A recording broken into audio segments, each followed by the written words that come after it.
Good evening. I'm Chris McKean. And I'm Andy Kiner. We're all about cross-country racing, and usually it starts with 10 seconds.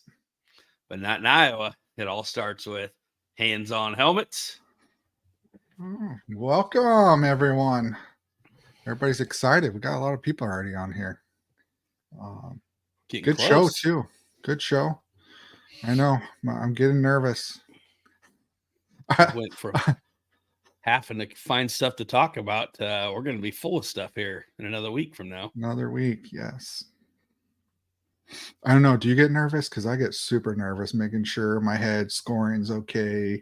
Everything's in line. I got every wire cord that we need. So no, yeah. I understand. I get scared every time about scoring too.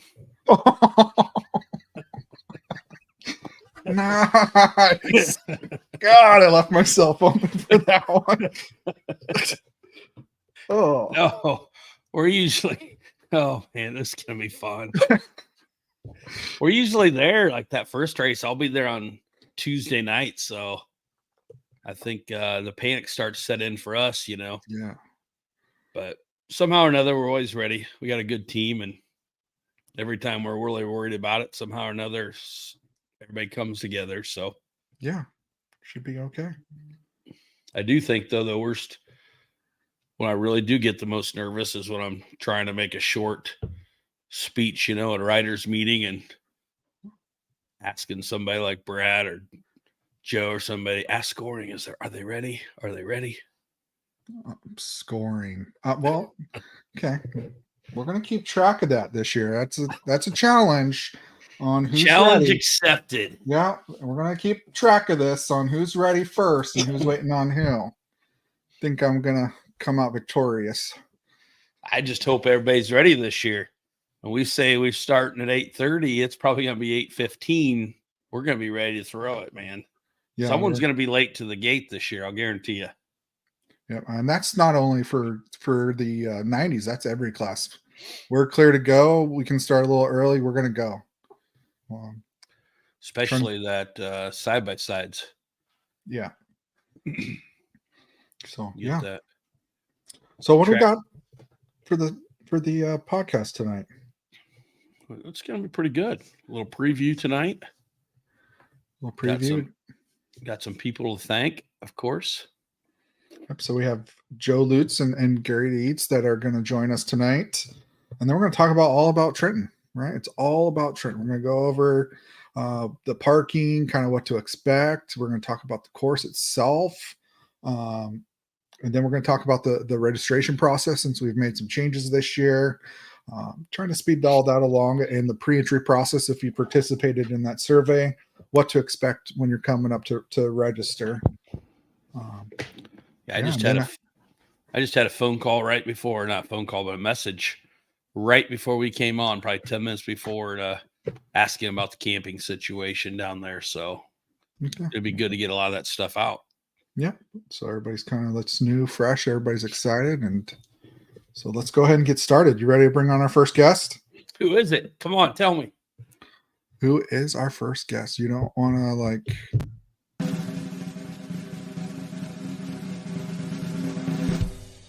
Mr. Joe Lutes.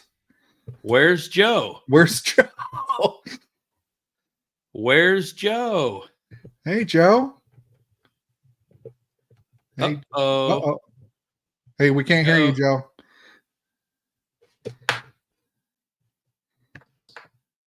See if he knows sign language. What in the world? He's muted on his side. Joe, can you hear us? Oh. Joe. You. Well, let's just look at Joe. Let's talk about Joe.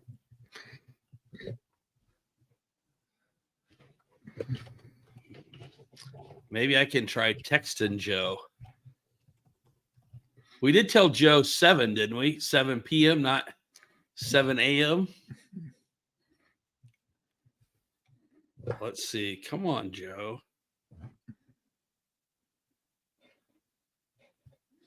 Yeah, he's definitely muted on his side. This is why we practice this, Joe.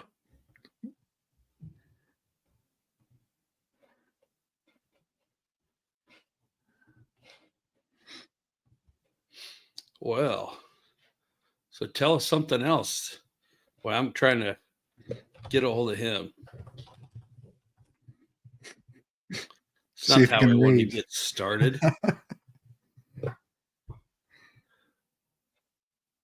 Give him a little helping hand from my side. That Can you hear us, Joe? Sure it's not on our end? nope.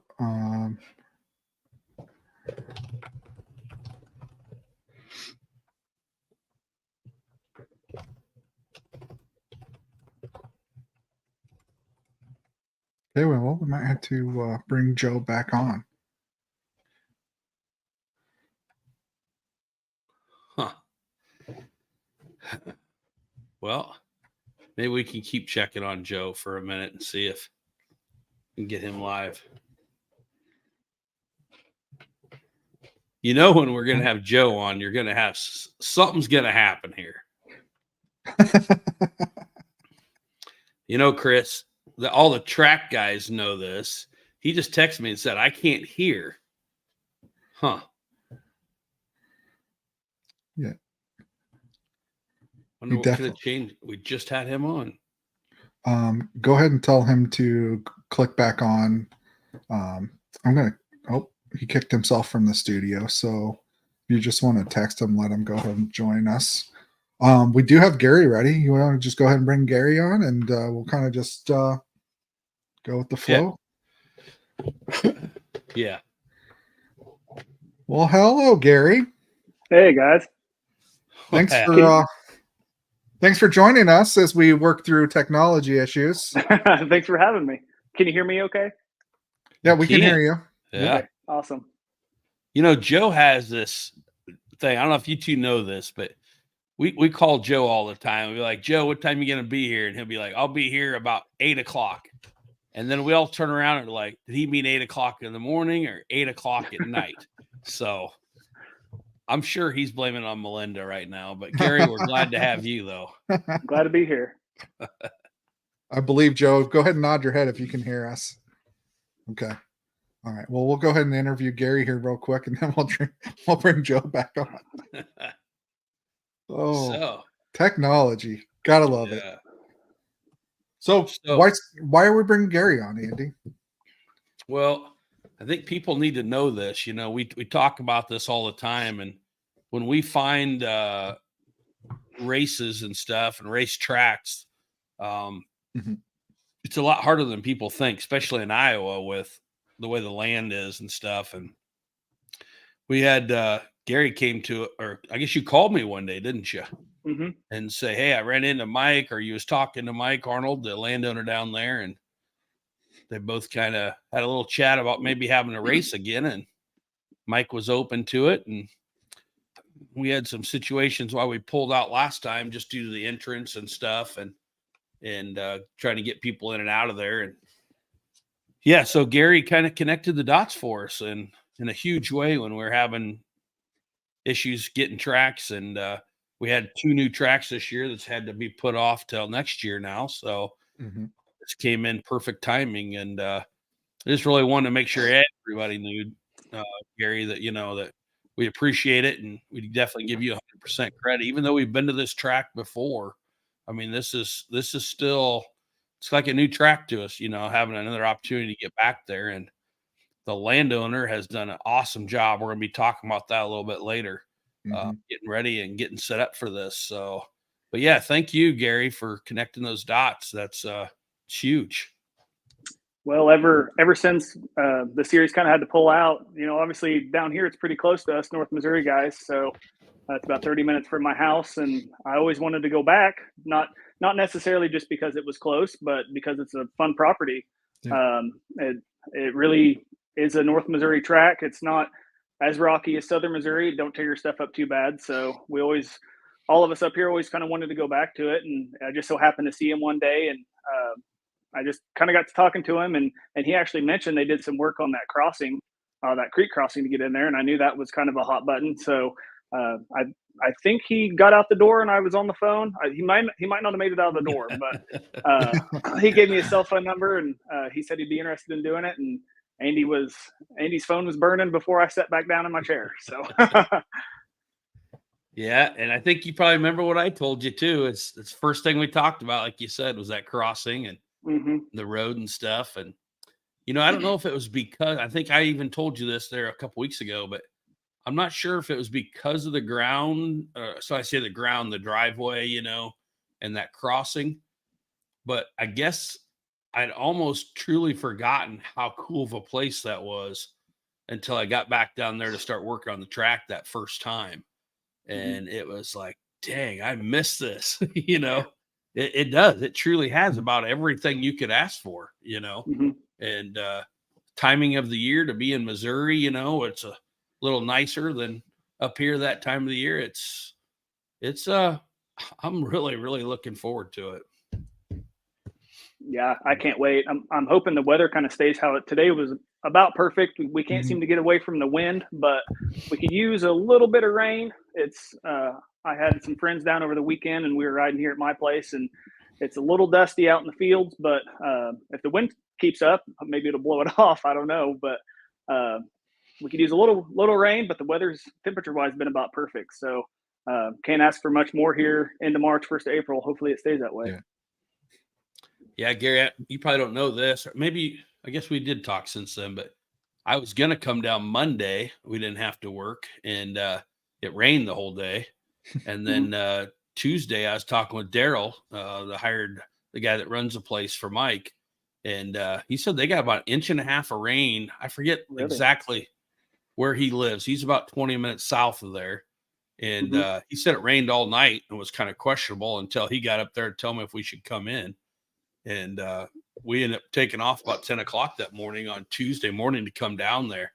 Man, it's beautiful. They had gotten some rain, but they needed it, And but every time I've been down there, that place, I wish we could race there. It's like, it can't get any better than this. I mean, it's just like perfect, So a little bit moisture is not going to hurt us a bit. So yeah, for sure. And looking at the forecast, something I hate to do. It's almost like an omen to start looking at it, because then you start being like, okay, but someone, I don't know if that was you, Chris, somebody reached out and said that like 60 or rain on the Wednesday maybe before or Tuesday before, but it's not like a high percentage yet, but other than that, it's looked like 60 degrees and like sometime in the 40s in the evenings. Boy, it don't get any better for a racer, does it? Nope. That's about perfect. Perfect when we take off anyways. Might be a little chilly for the kids, but for the adult race, it'll be awfully nice. Now, wait a second. I said you can't get any better. Maybe if I add in, you get a chance to sleep in your own bed at night too. Well, I was going to mention that, but I didn't want to rub that in anybody's face. So, so Gary, I also stopped. Get a really nice neighbor down there just across the street that worked with us there a couple years ago. It's Jason, and I stopped and talked to him at his was a Hostetler's Market. Yes, it's a really nice place there in Trenton. Stopped talk to him, and everybody down there has been just so nice. I know him and his family's coming over to watch, and he said there's just a lot of people that's starting to ask about it, and talking to Daryl, some people around there just starting to ask about it and talk a little bit more, and that's pretty cool. Yeah, I've been trying to anybody that used to race, I pretty much talked to him so far. So I say, hey, if you don't have a machine, just come watch. It's like local, be a good time to get that itch back. So and I've been trying to share it on Facebook and stuff, and just post in some of the local Facebook groups and just try to get some people there. Yeah, and I think you and I have shared the same thoughts too, Gary. You've done a lot of help, trying to get sponsors down there, get people involved and stuff. You've done a lot of the legwork, and with the food vendor, I'm excited to coming back again. If anybody remembers those great tenderloins, they're going to be back there. We're excited about that. But you and I have talked about how good the track is and stuff. And I think we both, always say the same thing. It's first race of the year. We know the track's going to be good. We just hoping that scoring, holds up for us, right? Scoring will be ready. That's just whether or not it'll be ready 8:30, right, Gary? As long as it's ready by 1, that'll work for me. Shoot. We are very fortunate to have the people we have in this series. We can joke around and have fun with that kind of stuff. But so, Gary, you got a lot of family coming then? My mom and dad's going to be there. Of course, my wife and my son. I haven't talked to too many other people, family-wise. I'm not sure what all everybody's got going on. Last time, I don't remember if it was the first time we were there or the second, but I had quite a group there. So hopefully, some of them used to race and stuff. So like to get as many as we can there, but we'll see how that goes. Very nice. Yeah. I was leaving down there that day, and I had to give Bart Thomas a call to make sure he was all on board, and he said he couldn't wait to see everybody out there. So we're excited to see Bart out there, of course. Mm-hmm. So being now, do you work in Trenton? No, I work in Jamesport. Okay, Jamesport. Mm-hmm. You know Trenton pretty well, though, right? Decently well. Yeah. I've got a lot of friends from Trenton, but decently well, yeah. So I know a lot of people have already reached out to us about the I can't remember the name of that hotel now. It's out just in the north. Cobblestone, yep. Mm-hmm. A lot of our people are staying in the Cobblestone. Is there anything else like in Trenton off the top of your head that that they should go if they get time? Or there's a lot of restaurants and stuff, it looks like. Well, check out Hostetler's Market. Yep. That'd be one of them. Yeah, there's some restaurants over there. If you like Mexican food, there's a Mexican restaurant over there, El Nepal, that we try to help keep the lights on at. We'll may visit that after the race. I'm not sure, but but yeah, we like to go there. They've done a lot of work actually to that Cobblestone. It used to be, I believe, the Super 8, and it changed through some ownership, and they did quite a bit of renovation to it. So I think it's a pretty nice place. Obviously not been there since we're so close, but they've done some work to it. So other than coming out to the track and maybe getting some Mexican food, there's some things to see around there, but I'm just ready to get to the track. So yeah. First race of the year and being home, or not hometown, but really close to you there. It just that's pretty cool, man. But so tell us a little bit real quick about your program. We know that you're always ready to go. You're not a last second guy, right? This year I am. Oh. I do have one that's ready to go if I needed to, but the quad I try to have ready at all of them. It's 85% there. It'll be ready by the time Trenton rolls around. I'm hoping to ride it this weekend and give it a good shakedown. But other than that, we're close. Not quite there. Not as close as I wish we were, but that's kind of my own fault. We built a house here last year, and those get expensive. And I was like, we can just kind of wait on a garage. I can just make some things work, and we're waiting on bids to build a garage. So that'll help us in the future. That'll help having everything here, get everything ready and stuff. So but we'll be ready to go.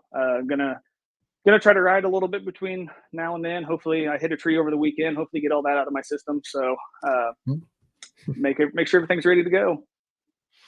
I seen you had a bent bumper there. Do you know a guy down your way that sells parts or anything? I know a guy that has a couple new ones in a box and a couple good straight ones.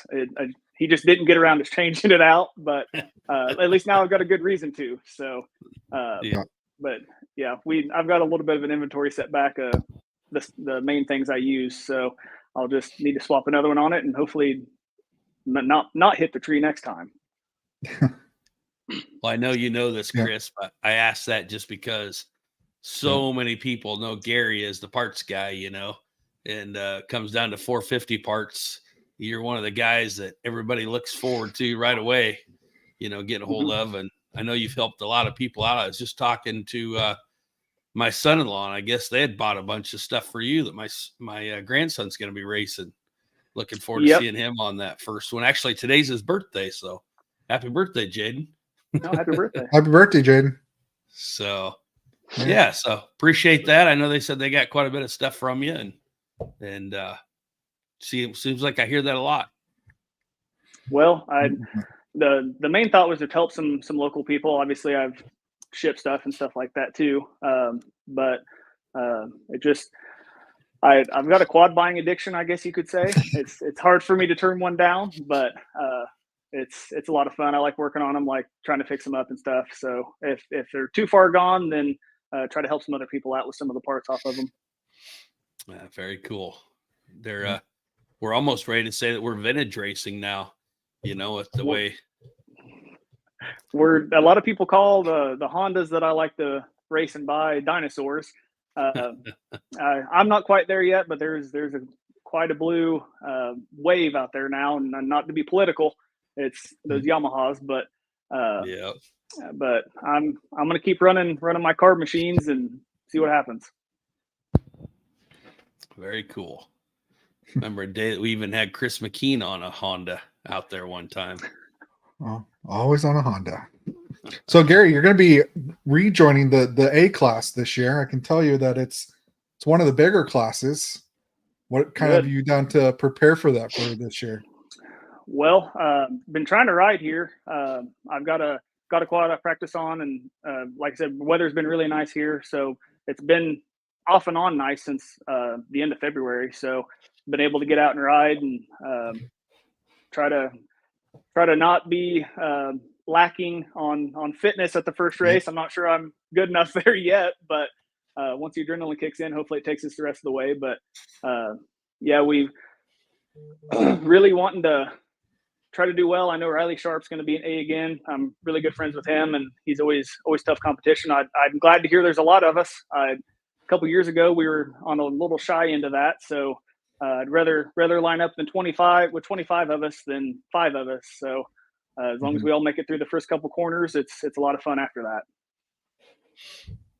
Yeah, that's one thing is, you know, I always appreciate, we're going to talk about that later, is people that's, you know, goes after the competition instead of runs from it, you know. So you guys join up in that class, having the biggest class. I don't see any of you jumping out when you hear it's the biggest class. I've raced some of the GNCCs with 50 quads. That's a little much on the line, but if we can get in the teens, low 20s, that's kind of what I'm after here locally. So that's a lot of fun. And a couple years ago, I did win the A championship, but I just didn't feel like I was those guys in double A. That's another level, and I've got to go to work Monday. So I don't know that I'll ever get there, but maybe next year we'll really hit it hard during the winter and see what happens, just depending on how this year goes. So really excited. Riley and I, he was one of them that was down here this weekend, and it's just really fun competition. Everybody's always friendly. There's never really any issues in the A class since I've been in there. Everybody's really respectful and everything. So just excited to get started. Yeah, that's one of the classes kind of on my radar this year. You guys got quite a few young guns, we can call them, that are moving up, and they were pretty quick in the B class. So we'll see how things shake out this year.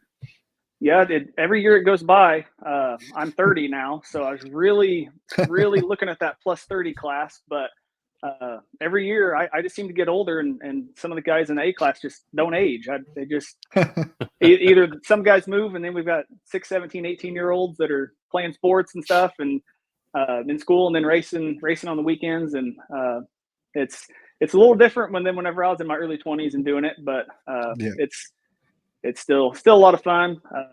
Welcome all of them to come on up to A. Yeah, very cool. You know, Chris, Gary and I was talking too. You look at our schedule for this year, right where Gary's located is a pretty good spot. Those Northern Missouri guys for we've got 2 races in Missouri, all across the northern border, and we got all the rest of them. We only have 1 race that's truly north of Des Moines. All the rest of them are southern border. So he's sitting in a good spot in this, not just for the first race, but for really the whole year. Yeah. So yeah, I'm so excited about it. I'm super excited. I think the furthest one, Fort Dodge and Mount Pleasant's about the same from where we're at. It's about 3.5 hours. So yeah, I'm super excited. Whenever I first started, I told Andy this before, whenever I first kind of started doing this, and even just going with some people to the races, because I had a 450 but wasn't 16, just to watch. It was always Carlisle, Decatur, always a little bit closer. So I'm really excited to get them kind of back in the area here. So Andy told me that it's been a little while. I think he let a little bit of the cat out of the bag, and he didn't tell me where. He just said they're close. So I've been really excited. I couldn't wait to see the schedule at the banquet. I was blowing Cody George's phone up because I couldn't make it. I was like, hey, did they post it yet? Send me the schedule when they see it. So yeah, I'm super excited. I got another one for you, and I might have already leaked this to you. I know Chris don't know about it yet, but I'll go ahead and just throw this out here. But yeah, we got a couple. We know they're not secrets if we tell scoring. So no, it's really quick story here though. Is Daryl, the land kind of land manager down there for Mike at the Trenton track, had been looking for a 4-wheeler, and he had found one up here in Iowa and wanted me to look at it and stuff. And long story short, I called a good friend of mine down by Leon, is where it was and stuff, and made the connection for us. I got a hold of the gentleman, was talking to him, and I said, he's really wanting it for this race, so he had it to, get around on and stuff. And anyway, so he started asking about the race and wanted to know if it was kind of GNCC style. I said, yeah. He said, I'd love to do that sometime. Long story short, he goes, how much land do you need? And I was like, what do you mean? And he goes, for a track, how much land do you need? And I said, oh, we usually try to get about 250, 300 acres. He goes, I might have a spot for you. And no joke, just from that little conversation, we're hoping that we get to go look at a track that's, I'd say it's probably about 5 miles from the Decatur City track.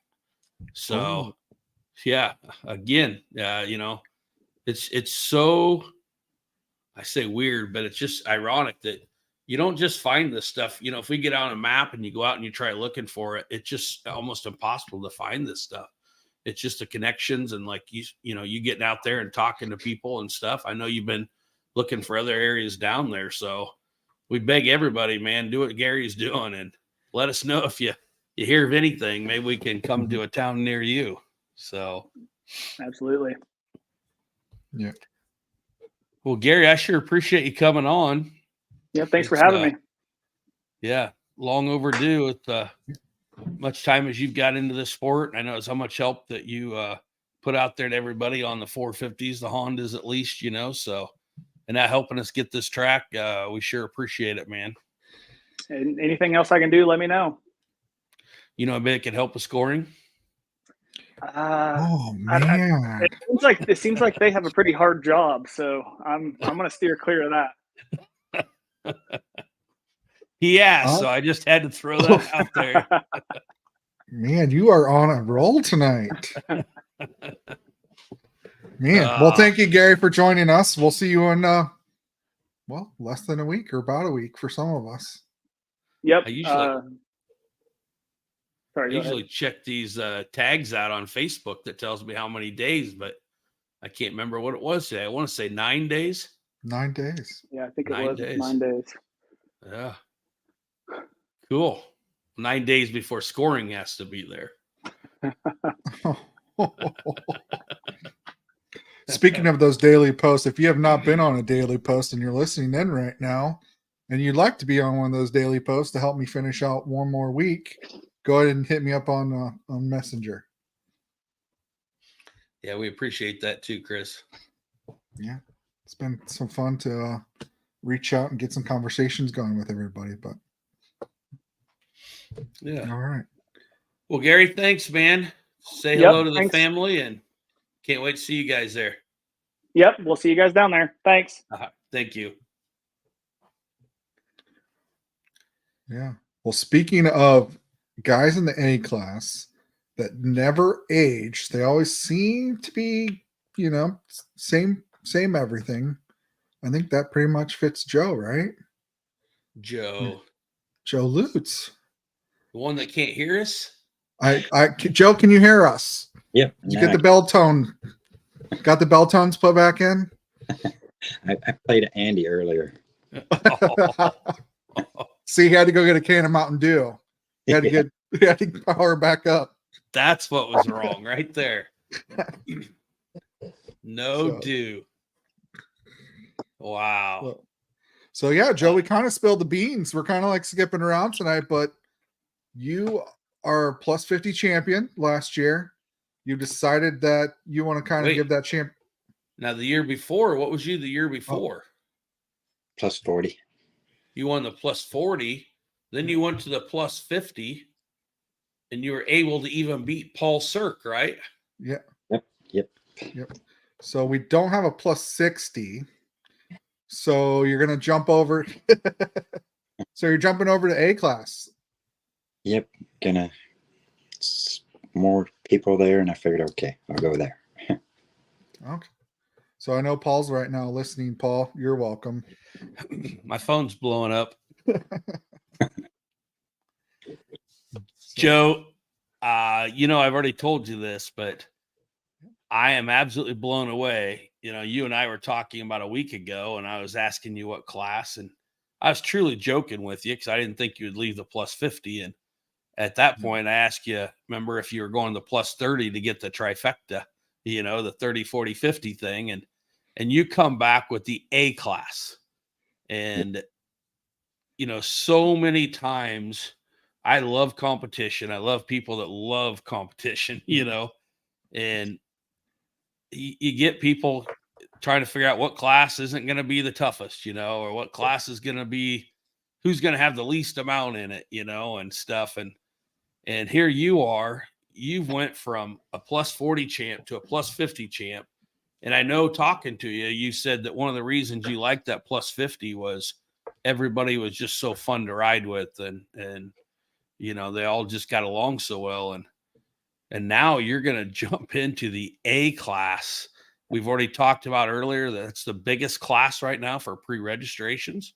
We're going to spill some of them out here a little bit, but Joe, I mean, I'm taking a bow to you, man. I'm so impressed that you are, and we've got some other guys that are in the same situation, but you're just running to the competition. And I don't look at the age as anything, even though we know you have to be at least 50 because you raced the plus 50 class. But man, you tell me, Chris. I'm not just going to sit here and yak. I could go all day on this. I'm so impressed and so proud of Joe. It's like I said, I could go all day long on this. Yeah, I think I made the post this week about you, Joe, and I look up to you on and off the track because not everybody knows, but you get there several days ahead, and just like Paul did, and some of the other track crew guys. But you guys set up the course. You're the guy in charge setting up the lineup, the starting lineup area. You do all the banners. You might have a little help from your family, but you are the man. And then after the race, I'm picking up scoring, or we're tearing down scoring, and here you are, and the mule or something else going and picking up all the cones and tearing down things. So, man, not only is it a long day, you make it longer, and you make me tired just watching you. So I get a lot of help from the track people though too. Yeah. So I'm going to throw this up here that Paul Cirque really wants some proof that you're 50.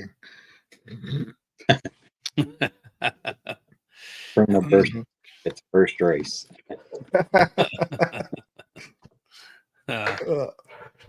So yeah, it's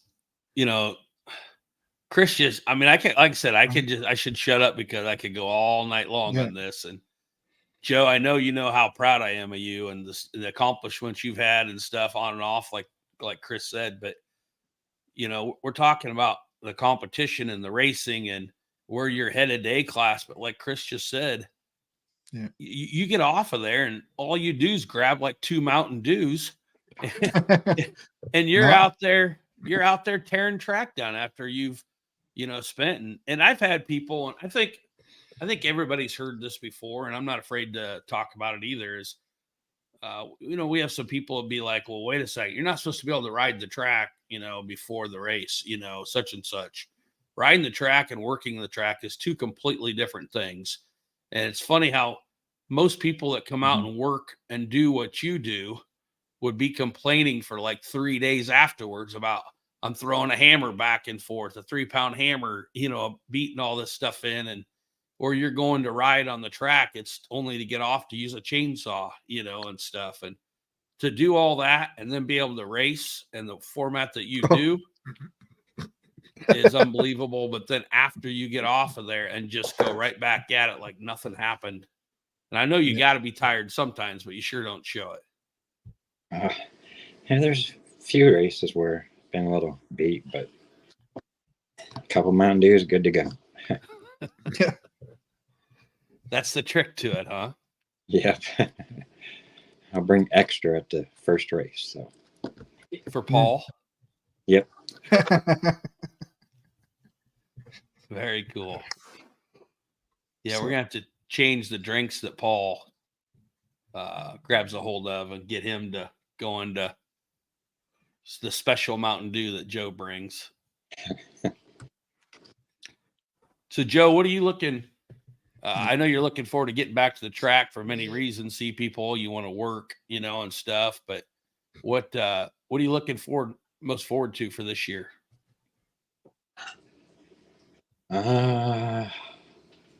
Seeing familiar faces and new people and just racing. Been a lot. Yeah. Yeah. And then what are you thinking about the new tracks? Excited to see them too. Finally, no ruts, hopefully. So we'll try to get some in there for you. All right. A lot more elevation, though. A lot of elevation changes, these new tracks. So that'll be a little different pace. So, and you got a grandson that comes and races with you all the time, right? Yep. Nicholas. Very cool. What class is he racing this year? 90 production. 90 production. Yeah. Very nice. He's jumping 90 production from 90 stock. Oh, shoot. Because he has a stock Honda, right? Yeah. I think he'll probably be in the 90 stock class. Yep. 90 stock. Pretty familiar with his machine. Which ironically, Chris, what's our 2 biggest classes we got in the series as of right now? Just for pre-entries, our biggest class is the 90 stock class, which that is pretty big, followed by the A class. So must be something in the family, huh? Yeah. Maybe something in the water in Marshalltown. He drinks Mountain Dew too, so wow. We might have just cracked it right here. Wait till all these GNCC guys figure out. Joe Lutes just let it out, the cat out of the bag with it is a Mountain Dew is the X factor here. Can't give too many secrets away. Too many. Jump into that A class, Joe. You better hang on to a few of them. Yeah. So I got a question for you. We have a big thing going on this year, thanks to Hotsy, with the hole shots and the hole shot challenge at the end of the year. Now, were you a part of that last year? Nope. You weren't. No. It seems to me like on the hole shots, you and Paul Cirque had a different challenge that you guys were. So what did you guys always work on? The line before the other, or who could get their machine started before the other one. It me. seems like you guys, if there was 5 people in that class, you guys were fighting for 4th place on off the line every time. And sometimes we would have Joe sitting over on the right, Paul sitting over on the left. Everybody'd take off, and you two are looking at each other like, "Are you going to go or am I going to go?" You know. It must be that clutch. If anybody's around Joe's machine, pull is clutching when he's not around. It takes me 2 hands to pull on your clutch. That I've never seen such a tougher clutch. This time I'm running a recluse now, though. So Okay, so it's a little better. yeah, and I missed the clutch.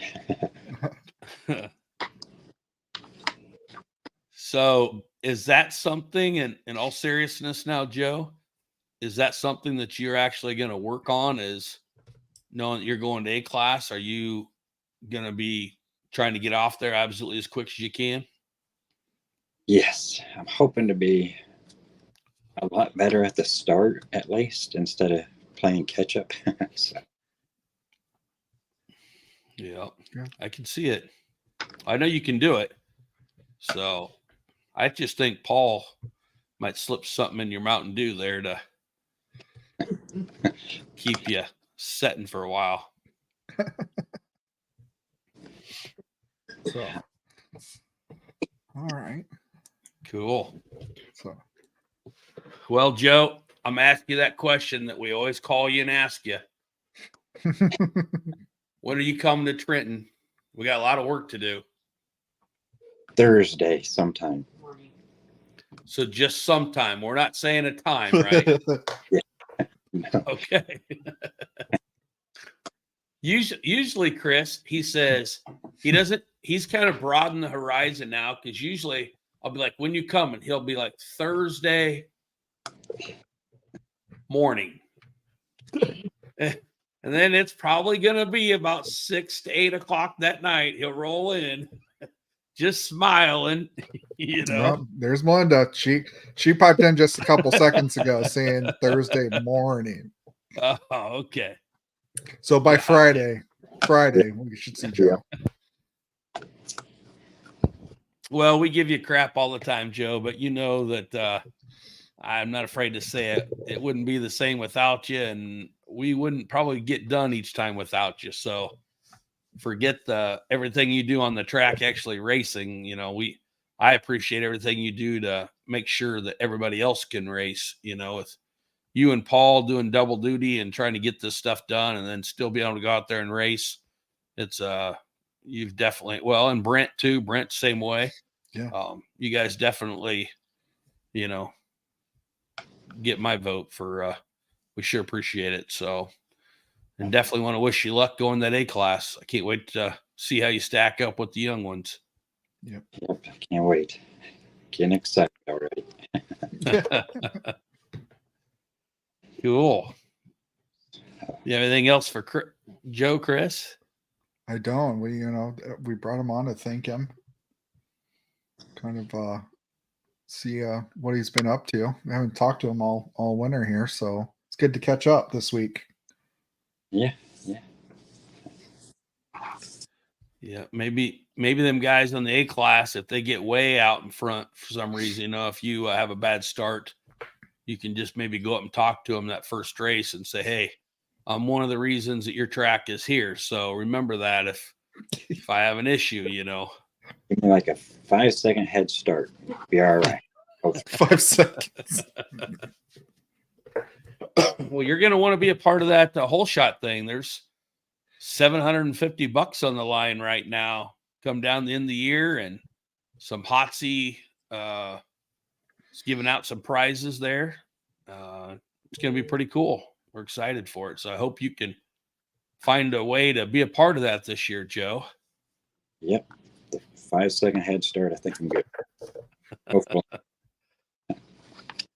Sounds good, man. Well, we'll let you get back to the family, and we sure appreciate you coming on. We'll see you here in Thanks for about a having me. week. Yeah. All righty. I guess it is a week from today I'll see him. Yeah. Yeah. Most of the track crew is there on Thursday. So in the morning. Some Well, sometime. Cool. Oh. All right. Thanks, Joe. Thanks. Wow. So good conversations. I just realized both of them, before we brought Joe on, that both of them were in the A class. It's kind of going to be a little bit hard to see Joe not in the plus 50 class, but in the A class. So Yeah. Yeah. That's- It is hard to. I don't know if Joe's ever been in the A class before.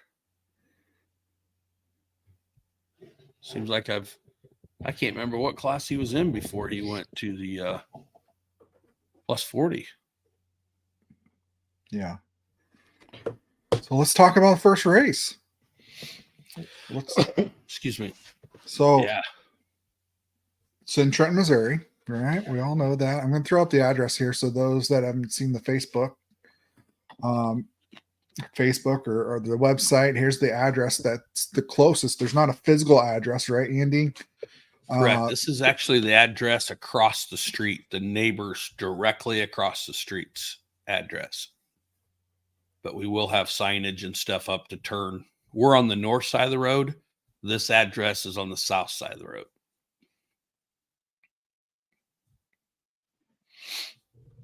Okay. So we cover that. So we've talked about it, and it's been mentioned numerous times on the podcast here. The driveway situation. Can you kind of go ahead and talk about that? I know we've got some questions about bigger rigs. So any information you can share? Yeah, that's another reason I got that text right before we came on, is trying to clarify that. At the banquet, we had talked that this might be one of the tracks that, unfortunately, we don't do it as a full weekend of camping and everything. It might just be come down race day, and that's all because the last time we were there, the track was awesome, but the entrance was our issue. And it's still a single lane in and out, but before it was basically a dirt road with a little bit of rock, and it was not the best situation. I'll be honest, I didn't even take my motorhome back there the last time. I parked it across the street, just because I didn't have a tow hook on the front. And like we talked with Gary there, Gary had talked to Mike Arnold, the owner, and they said, yeah, we've made some changes. And Gary asked me to come down and take a look at it, and got down there, and most of it was the same, except the big crossing, the creek crossing, that was the biggest issue last time, had actually been completely washed out, and they had put a big culvert in, concrete over the top with some bigger rock and stuff over the top. And it's not perfectly level by no means, but it's 10 times better than it used to be. And I was pretty impressed with the whole driveway, even though it was still a little bit of rock, but for the most part, it was still a dirt drive, So it's concerning. And they had talked about putting some rock in. And Chris, I think I called you, if I remember right, on the way back. I know I called Paul and a couple guys, but I was so blown away. I even took the pictures. Don't look good, of course, to throw them up there now, but unless you'd been there before and understood. But they literally rocked from the highway all the way back to the barn. So we're talking at least a quarter mile, right? Oh no, it's at least a half mile, if not a 3/4 mile. Yeah.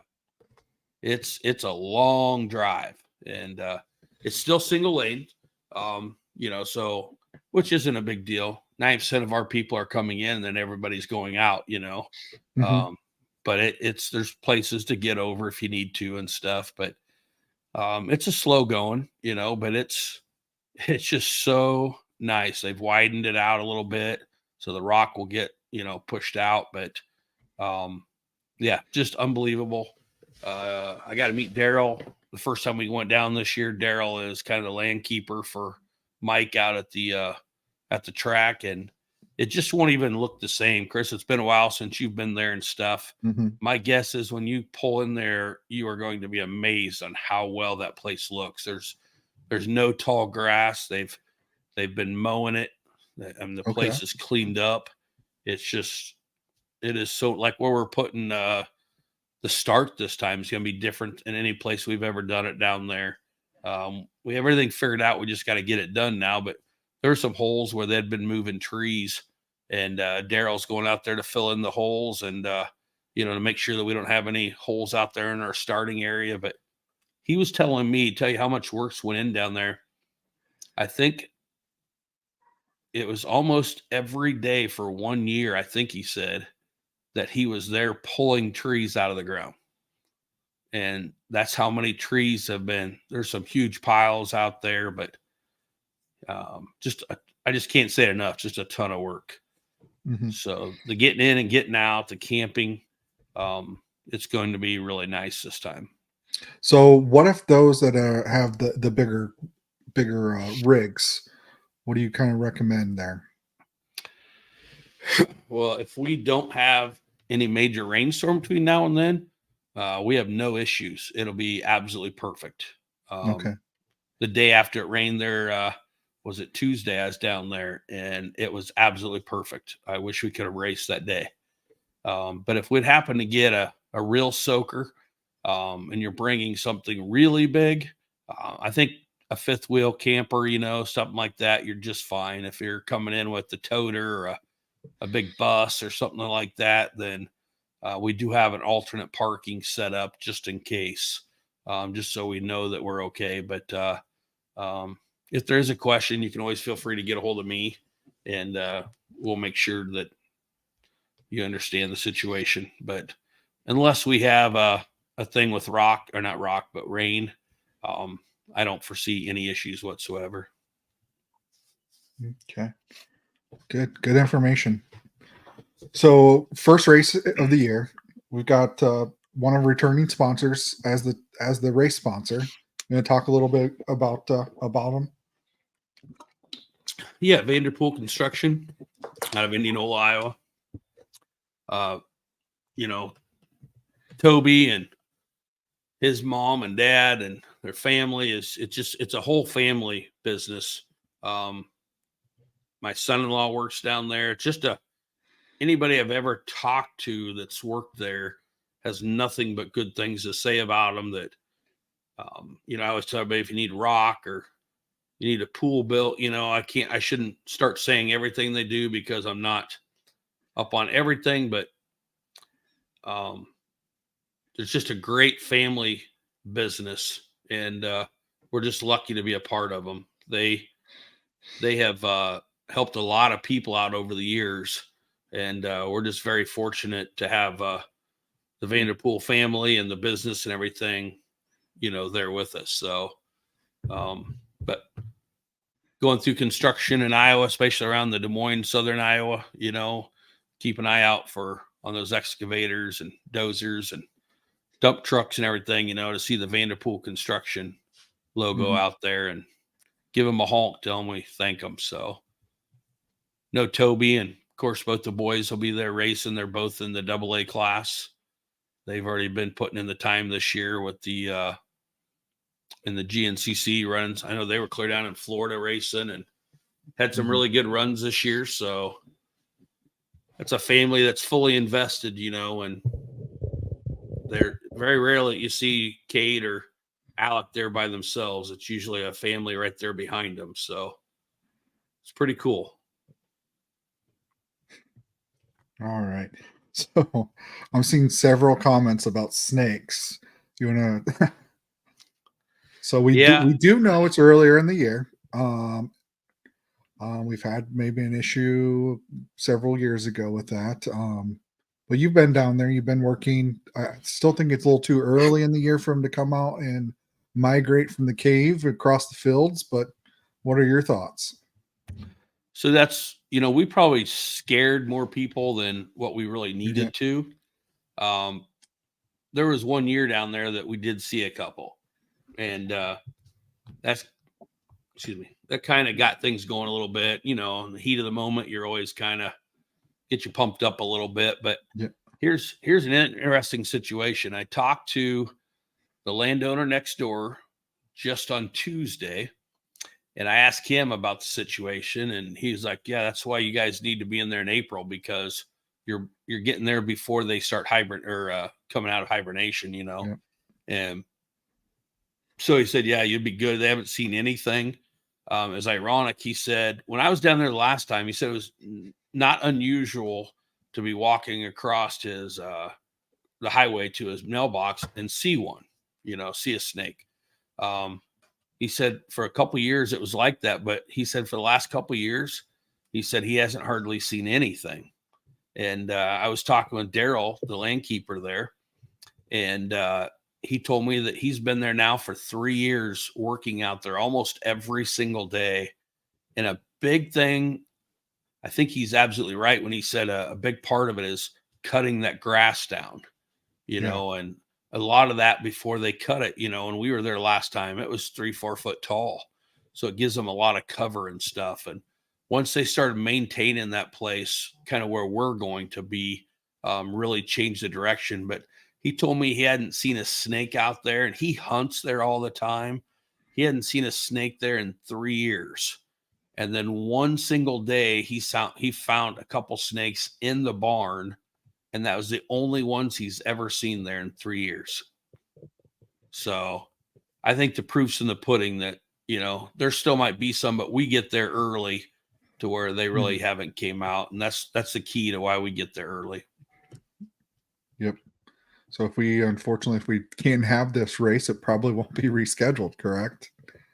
Yeah, I think the way we did our scheduling, we really wanted to have 2 races in April this year, believe it or not, and scheduling just didn't allow it. But the way we're set up right now, knowing that we want to be in there in April, I feel like we have 2 solid shots and maybe 3 shots, of getting it in the month of April. So, but I don't think we have to worry about it. No. Everything looks great. The track is absolutely perfect right now.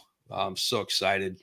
So speaking of this track, what can people kind of expect if they're newer, or there's been changes as you've talked? There's been clearing of the trees and stuff. So what can we expect as far as the track surface?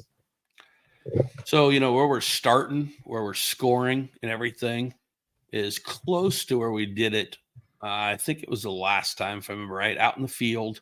It's just a good, nice black dirt field, right up close to the barn. The barn is where registration will be, right out on the south side of it. That's also where the concession stand will be. Be places just come up there and hang out, sit underneath underneath the barn. It's got a hangover. Get out of the sun if you need to, type situation. But yeah, it's everything will be centrally located. We take off. We're going to go around the pits, kind of the same way that we did the last time on the north side of the barn, if you're familiar with that. But from there on, it becomes an amazing course. We immediately get into some tight trees. We get into some tight tracks. And when I say the tight tracks, I mean, my Rubicon, I've seen rub a couple places, going through within a quarter mile into it. So, I mean, it's about a 50-inch at the very widest there for a little while. And then we get out in some open stuff, just some good rolling tight stuff. But the thing is down there, you've really got to watch, which in a way I kind of appreciate this, but it had been logged some time ago, obviously after we were there last time. Okay. Boy, you don't want to get off the track. I'm telling you. There's, you got stumps sticking up. You've got rocks in there.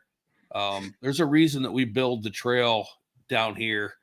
It's not even really kind of us building it. It's kind of where it navigates us to, if that makes sense. Yep. And we find clearings to get through. The first time we were down there, Paul Sirk and Joe Moeller, we did a lot of cutting of trees that were down and been dropped and, on the where we laid out for a course. So there's a lot of challenges if you decide to get off the course, and you're going to know if you're off the course immediately. But we get down into some of the coolest little cricks, I would call them, Chris. There's rock. Even the kids will get down in there, both the 50s and the 70s, 90s. Not as long as the adults will be, but you get down in there to where there's water in there, but it's really cool. Like even walking across or driving across it, you won't even most of the time get water on your tires. because the rock that you're on is a little taller than the water, if that makes sense. Yep, that was somebody just was asking about how much water was in the creek. So Yeah, good information. none flowing. It's really just kind of still. Yep. But we get into some elevation change. We have some off camber for the adults. There's some nice little hill climbs. We get out into the pasture then, I think, and I think they'll all be happy when they actually get out in the open. Be able to just kind of open up, kind of shake their hands off a little bit, being the first race, you know. And then they'll dive right back in the timber. There'll be some tight stuff, kind of weave back and forth, get around the corner, and then you'll come. The side-by-sides will have a nice challenge. Do you remember the rock climb that they had last time? Yeah. We're putting that back in, and only, I shouldn't say for sure, but as of right now, it looks like only the side-by-sides will be going up that. And I think we're going to try to get the second lane open. There's some pretty good sized trees down in there. If we can get that all open, then it gets really interesting because you can be right behind somebody and come up to that. And it's kind of like you're in the Moab, you know, or in an Ultra 4 race or something, because you got to navigate the rocks when you go up that. And it's a lane that their two lanes are separated. So it's a perfect passing lane if you want to take the opposite one. But then we get down into, actually there is some creeks that you will get into some water only for the adults and the side by sides. But you will get down in, you'll make a couple creek crossings. We got a little bit of work to do over there to be on the south side. Let's see, there's there's two that I would call like a decent size, nothing like Mount Pleasant, but then you get another little one right before you get out of there. So there's about 3 times that you'll actually cross a water, one of them's about 20 feet wide. One of them's about, I'd say 10 feet wide. And the other one's probably about 3 foot wide. So if we get time, there might be a little place where you can jump it if we get time to get it done. But most of them are going to be just cut down where you can splash across it and keep on going. So I think you, off the top of your head, last week kind of mentioned how long the courses were. You still remember adults and kids?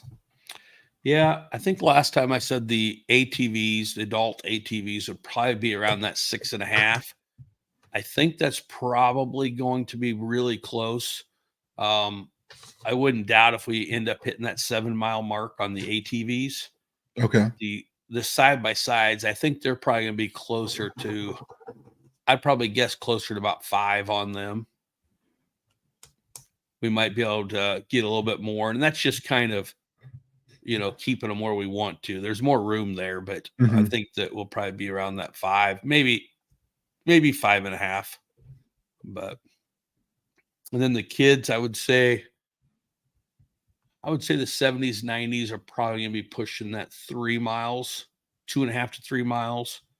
And I'd say the 50 is kind of the one that I really got to figure out. We have to figure out where we're going to cut them, kind of, shorten it up. And that's what we're not sure about yet. So I'd say they're going to be I think they'll probably be close to 2 miles, 1.5 to 2 miles on the 50s even. So. Well, if we can keep it closer to that 1.5 miles, that would be better. Well, and here's the other thing too for the parents. It's a little different. We go to Mount Pleasant, we get way out there, and even like, well, I'd say almost all of our tracks, they're spread out pretty darn good. Where if you want to see this spot, it's a little walk to get over there. Here, it's kind of like a big paper clip, if that makes sense. They'll be going down on one side of the creek, which is up high. And then when they come back, they'll be basically down low in the creek or right beside the creek. So the families can actually get out there and see a lot of the track without having to walk, a ton. So, gotcha. And that's the other thing too, is when we talk about the kids, every time we have a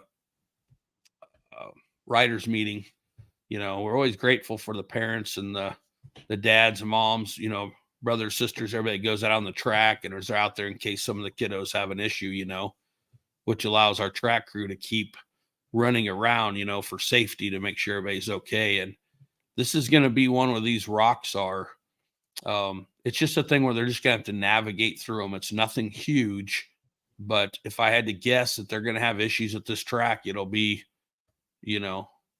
getting into some of these creeks and getting out of these creeks where they're going over the rocks and around the trees. Cause it's really interesting, Chris, when we get there, they get into this creek, there's trees coming right out. So they're going around the trees while they're in the creek and everything. And we're doing our best to keep them in the creek. It's so fun, so it's just a really unique track for everybody. So after the track, we kind of had some suggestions about entering scoring. So we're also going to incorporate some sort of chicane, correct? Coming into scoring. And that's a good question because, 21 years now, 20 years, we've been doing this. We've tried all sorts of stuff, and we've tried the chicanes. And I think some people, newer ones, which is understandable,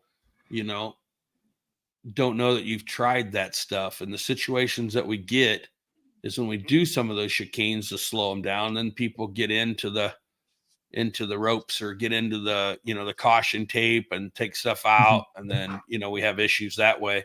So we'd all kind of changed that and went to straight shots thinking, well, it should be very simple. The only thing you got to do is slow down. It's a straight shot. Well, now we've had some issues and stuff that we're trying to correct. So we're trying to listen to everybody. Chris, you did a great job on those questionnaires at the banquet and stuff. And when going through them, we may not have all the answers, right at the very beginning, but we're trying to address them. And we're just going to go back and try what, a lot of people had suggested. And so we'll go back to those chicanes. And this first time I've got it in my head laid out. Doesn't mean it's going to work. But we're going to do a lot more chicaning, coming into scoring. There's another thing to think about that too, though, is when you go in a straight shot for these landowners, lots of times where we do the starts or the scoring, I should say, is we're trying to get them closer to us. So sometimes it's like in a yard or, or something. Yeah. It makes it a lot easier when they're in a straight shot versus having you go back and forth and turn and spin. It does a lot more damage doing that. So we got to be very selective on how we do this stuff. But I think we have a good plan for this race. We're just going to have to play it, race by race. But this one here, I think we're going to have some good chicanes coming in. I'm actually going to attempt, and I say this is an attempt, probably shouldn't say anything yet, to have them going through the starting area, even during the race. That way they, a little bit more chicaning closer to the spectators and stuff. Okay.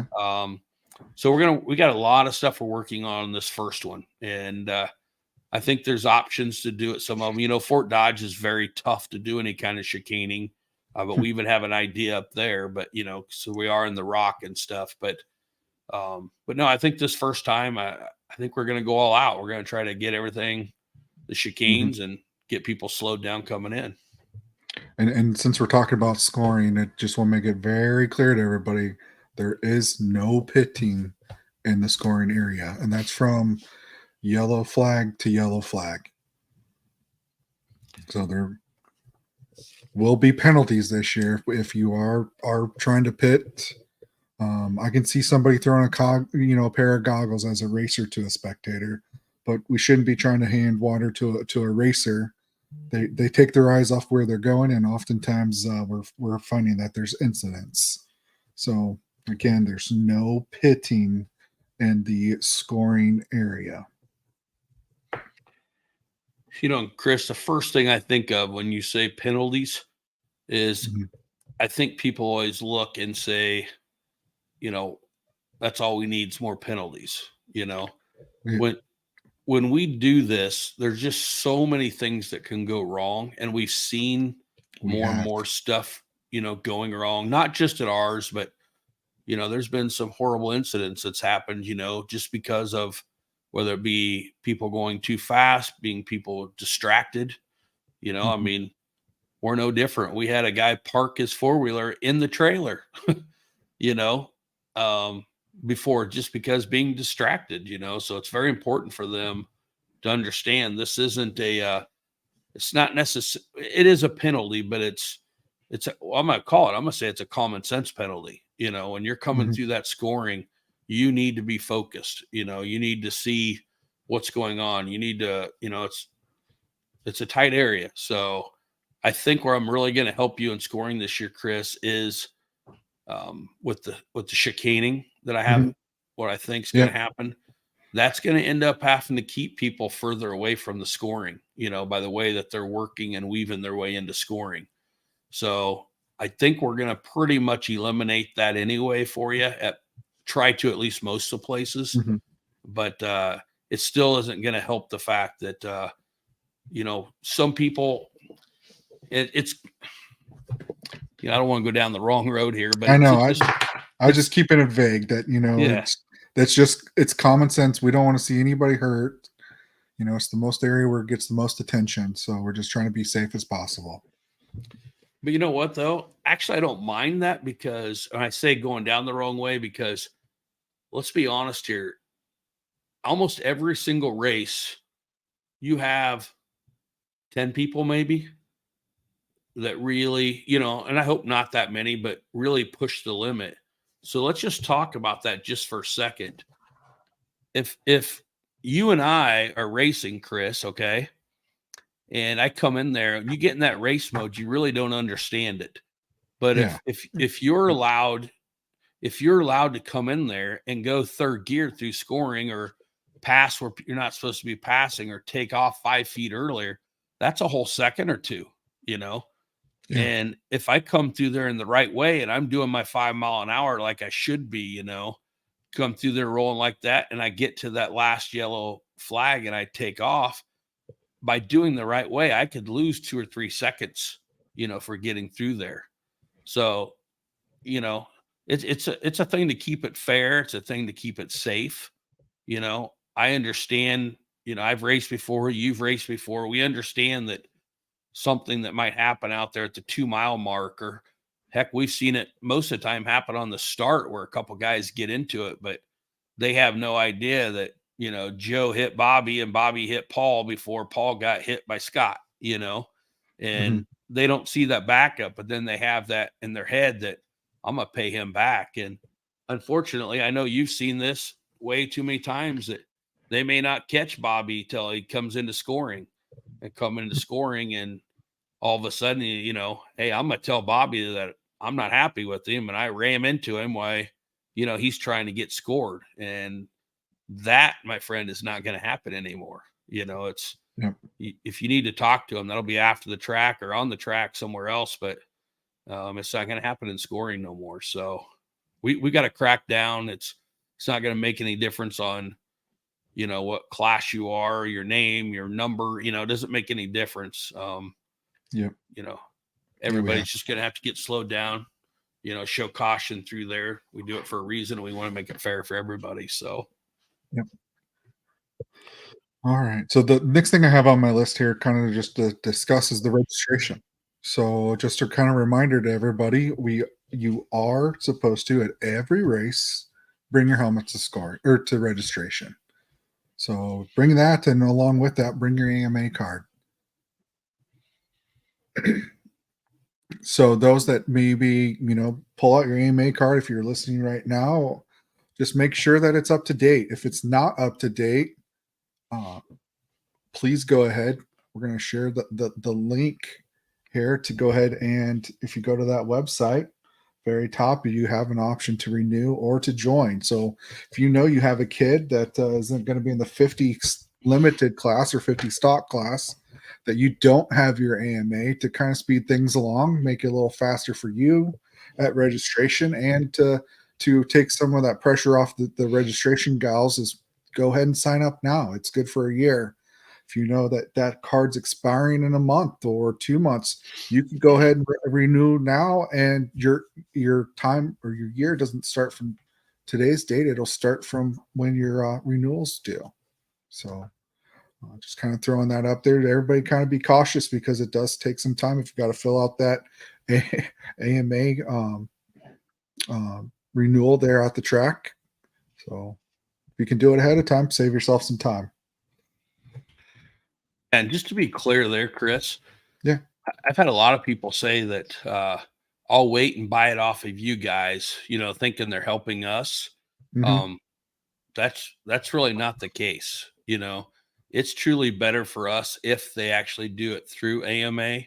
Mhm. If they buy it for us, we want to make sure that we're there for them and be able to do that for them. Yeah. And it's available at the track. But that is all. We're just doing the paperwork for AMA. Basically, that'll all be sent straight to them. And the reason I always encourage them to do it online with AMA is we've seen this many, many times, is when you go straight to them, you'll always get your card faster Yep. than you will if you were waiting on us to do the paperwork and the paperwork gets sent in. And you think about all the other series and the hundreds of races they have per weekend, across the country that they're dealing with. So you're just kind of cutting in the line if you go and have them do it online. So, but it's fine if they do it at the track. I just want to make that clear that it's not helping the series by no means. We don't get a portion of that. That's just something that we're doing, for AMA. So, Yep. And I believe if you do fill one out online, you can just print the paperwork showing you did it and bring it to registration. The girls will mark that down on your entry. And not only the AMA card, but something we've got a ton of calls on lately is maybe you had that on the list, and I apologize if I'm cutting in, but is that the youth, the minor certificate. The minor release form. Yes. So if you're under the age of 16, right? 16, 18? 18. Under 18. the age of 18. Yep. You have to have a minor release form filled out. Quickest way that you can either go to the AMA and you can search for it, or if you go to our website, iatvhss.com, underneath the registration tab at the top, we've listed all the 2024 entry forms. There's a link to the minor forms. It takes you to the 2024 AMA minor forms. So you can fill that out, and we won't have to do that at the first race either. So, Chris, I know 3, and I'm thinking 4 calls already just this week, that we've sent the link to them to get that minor release. So that's very important. I always hate to have someone show up that first day and might ride with their uncle or something, and they can't race if they don't have that minor release done. So that's very important. If you know somebody's coming or maybe a new person or something, give them that heads up so they can get that done ahead of time for them. So I had something else on that too, but I can't remember what it was now, Chris. Huh. Oh, Well, I know. Sorry. The adult 90 class. I've been asked this several times. So I don't know if you heard me correctly when I say adult 90 class. So adult 90 class, that means that you must be 16 years of age. So that gets a little confusing because when we say that you got to have to minor release, under 18, but yet we call that adult one. And that's because in the four-wheeler racing, the quads, the adult classes start at 16. So that is why we're allowed to run the adults all together on those 90s. So even if you're 16 or 17, not quite 18, and you're running the 90 class for the adult 90, you still have to have that waiver. So that was just asked for us. I think part of the confusing there is that I'm 16 and on a 90 cc, so I'm well of age. You know what I mean? So that makes it a little bit confusing, but they are running an adult class, so they do need even. It doesn't make any difference what class they're running. Actually, it's just if they're under 18, the day of the event. So you must be 18 the day of the, or if you're going to be on a 450, there's no aging up to an adult class. That's only in youth can you age up. So if I'm not 18, I'm sorry about that. If I'm not quite 16, I got to be 16 in order to be on a 450. I said 18. I apologize. Yeah, 16. Yeah. But anybody under 18 has to have the waiver no matter what class you're on. Gotcha. And also with that adult 90 class, they do need to have AMA card as well. That is correct. Yep. All right. So then we've got our 90s. Did you want to talk about, Chris, the importance? We've talked a lot about, seems like the ATVs, but the side-by-sides. I know we've mentioned this before, but tell me about the side-by-sides when it comes to their helmets and the scoring. Side-by-side racers, so it's the driver, they're responsible for their machine and everything on the machine. So we've had several issues. We've talked to, I think this third or fourth time that we'll talk about it with on the podcast. The driver is responsible for their co-pilot or themselves, that they need to ensure they only have one transponder on that machine. We've done searches. We've tried to search, and sometimes we just get too busy. Maybe we'll have more time this year, but it ultimately needs to fall on that driver to make sure that they only have one transponder. It leads to scoring issues. So if driver and passenger, or somehow if the driver has two transponders on them, it does mess with the scoring system, and it'll mess it up, not show people in the right race order. And it could mess up the classes. So a lot of people get upset. We try to fix them as fast as we can, but with the race only being an hour, a lot of times we can't keep, if there's multiple situations, we can't fix everything right away. So we're pushing that back on the driver, that we'll notify them, but they should know ahead of time to look over their passenger. And if passenger does have a transponder, we know it's usually underneath the visor. Remove the visor. We don't have to throw the transponder away. It can be reused. To just remove it for now. Yeah. I think lots of times, I know you're right. We've talked about this, but so many times they just don't realize how many people that affects when they get it. It's not just a little tiny thing that makes Chris work a little harder. It affects, everybody in their class basically. So it does. Yeah. So the last thing I had is that, this year we've tried something new at the banquet to come up with a bright idea about pre-entries. We kind of flirted with this kind of in the past, but this year I really was aggressive with it. So the banquet, if you filled out a questionnaire for me, or even after the banquet, to last week, I got a few more.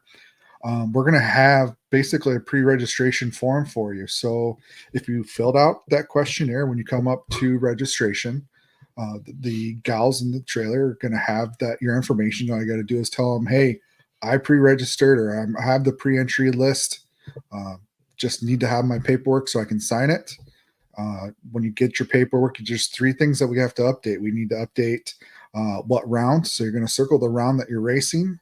We're going to update your transponder number to make sure that it's still the right transponder, or if you need a new one, we'll fill out the new information, and then also a signature verifying that the information on that form is correct.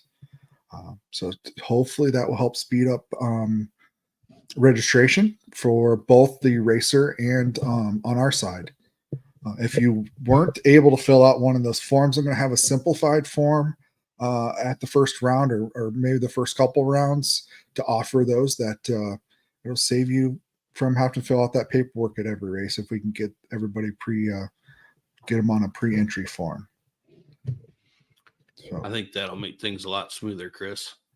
Yeah, we're brainstorming. If you got a different idea, shoot it by me. We'll no good idea is a bad idea, right? So we're continuous improvement to take some of that pressure off. Sometimes we get a little behind, and there's half an hour wait, if not more, when we register. So hopefully that'll help that process. Yeah. And you've got a pretty good response too, haven't you? Last time I checked, I don't have all the numbers, but it's like 140 racers have filled out that paperwork, and that's quite a bit when you think about it. I know we're going to catch some more. We got some new racers, so we'll catch their information here at the first round, and well, hopefully that number will grow all year. And I think I keep talking about it with you all the time, Chris, but I love our race family. But something that's unbelievable this year is the amount of new people that have called to get numbers, you know, friends of racers that are going to try it coming out. Not only that, but a lot of them that's raced with us in the past are coming back, you know, to race and stuff. But I can tell you at least 10 to 15 people in just like the last 2 or 3 weeks that's never raced with us before that's gotten numbers. We got first year racers. I got one, I can't remember the names right off the top of my head. I probably got on my phone, but I wish I could, because I'd like to give him a shout out. But, you know, we always talk about, you know, running to the competition. And we had one guy just got a hold of me about just starting this year, never raced a 4-wheeler before, but want to know what class to race. I went over with him, like, you know, first year or something. And I told him, you know, you can definitely go to first year if this is your first time to do it. And he told me that, hey, I've raced, I've been in C class in bike races, you know, I've raced before, just didn't want to take advantage of the system. You know, he wants to race to, you know, see where he stands and have fun with it. And so he's not even doing the first year. He's going to C class. And, you know, you just got to give people like that props that, you know, just aren't looking for a plaque or a jacket, you know? Yeah. So we had a lot of good come out of that questionnaire. So a lot of it, we were able to kind of do this daily spotlight for everybody, which, you know, everybody kind of like supplied me all that information, their name and what class they're in. So it took a lot of the guesswork and some of the made my job a little easier to kind of do this daily posting to kind of get everybody hyped up for the first race. So again, we can't thank you guys enough for participating with that survey, but it's also led us into being able to kind of highlight of getting an idea of who's going to be in what class. And I think that's a really good idea. So we kind of did a snapshot, so to speak, of what each class is going to look like so far this year. And that, just keep in mind, these are only the 140 people or so that have filled out a questionnaire. It does not mean that this is these classes are set in stone, because we do know that people didn't fill out a questionnaire that will be racing. So like we commented earlier, the 90 stock class, that is a big class. It's going to be interesting to see that one again. Yes, it is. Yeah. And, you know, in some of these classes, like the 50 stock, the 90 stock, those are classes that we expect to have 15 to 20 on there. But like you say, this is all pre-registered. You know, look at 90 limited, Chris. That's twice as big as it was last year. And again, that's just the ones that's pre-registered. I'm sorry, not 90 limited, 50 limited is what I meant. 50 limited, yeah. Yeah. And what's nice about this class is that these guys some of them are getting their second year under their belt for that class, that, you know, we're going to see improvement. Can't wait to see Mimi out there. I've kind of seen some snapshots of some videos of her chasing Hoyt around, but that's this whole class. There's some good contenders. So it's going to be exciting to see how, especially, you know, our heart is with kids, to see how they've improved over last year. Absolutely. You know, I say this all the time, Chris. I know you and I both agree, but one of the absolute favorite classes the whole day, all year long, is that 90 stock class. Yeah. You know, the machines are made to be, you know, close together. The only thing that gets them separated typically is the riding, you know, it's the rider's skill, you know, and tying that together with that adult 90 class, you know, I think people probably already realize that's why we have pushed that first session up a half hour, is because, I mean, look at all those 90s right there. I wonder how many of those parents are going to, you know that, hey, my kid can race and now I can jump on it, you know, and go have fun, let my kid watch me and still participate in the adult 90, you know. There's going to be a whole bunch of different classes. There's actually not going to be a lot of time racing on it, to be honest, you know, but yeah, it's going to be fun to see how many people go from the 90 stock and can get their parents over there. But yeah, this is cool. This has got me excited for that first race already. Yeah, this is some good names, you know, that we weren't able to touch everybody with the daily post, but man, there's some strong names out there that these classes are going to be interesting this year. You know, I'm hearing some stuff. I see a lot of the classes that, you know, you hear stuff talking to different people, but the AA class, if we look at that one right there, with the Vanderpools putting in time with GNCC, we got Dylan Trigg that just had some wonderful races just the last couple of GNCC. Mm-hmm. Tyler Valentine that's, been up there in AA or open utility now for the last 2 or 3 years. It's done a lot of GNCC race, and stuff. What's probably the neatest one right there is Garrett Hall. I was going to say, make a comment. Yeah. God, I take my hat off to them guys that, man, they chased the competition. I know he's done a lot of wrestling and stuff. Got kind of, I know he was injured this year and didn't get to finish that out, but it's wrestling and racing goes together, I think, and challenging himself like that and jumping up to that AA, I think is going to be very interesting. But I think that, I know for a fact we've got more guys coming for that AA. And if the guys that I think are going to be there, man, our AA is back to where it used to be 10, 15 years ago. And we had Burroughs and Johnson, and all of them guys fighting that out, Lindell and Wyatt, and stuff. And that AA is going to be worth the price of admission right there, I think. Mm-hmm. And like you were talking earlier, look at that A class. Yeah, there's some young guns. I'm kind of excited to see how Jackson Carroll and Cooper Krug are going to do, and even Brendan. Brendan's been kind of his progression the last couple of years. Yep. He's going to be fast. So it's going to be interesting. Like Jace Tomlinson was also jumped up to A this year. So yeah, I'm pretty excited to kind of see how the younger kids, are going to stock up against some of the older guys, the more experienced guys.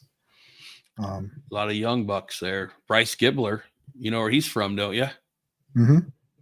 Trenton. Yeah. So he gets to start the year off at his home track. That's pretty cool. We can't say enough about Joe Lutes. I mean, you got all these young bucks, and then you got Joe coming in there, and man, I see a little bit of fire in Joe's eyes. He's talking a little louder than he normally does. He's excited about it. So, looking through there's a lot of people, like you said, Jackson Carroll's putting a lot of time in this year, traveling all over the country, racing GNCC.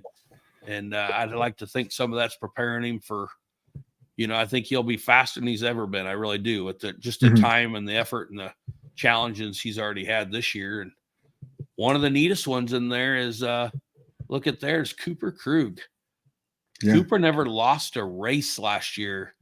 And I still say this, I would say it publicly to anybody out there that I feel like our junior class is the absolute toughest in the country.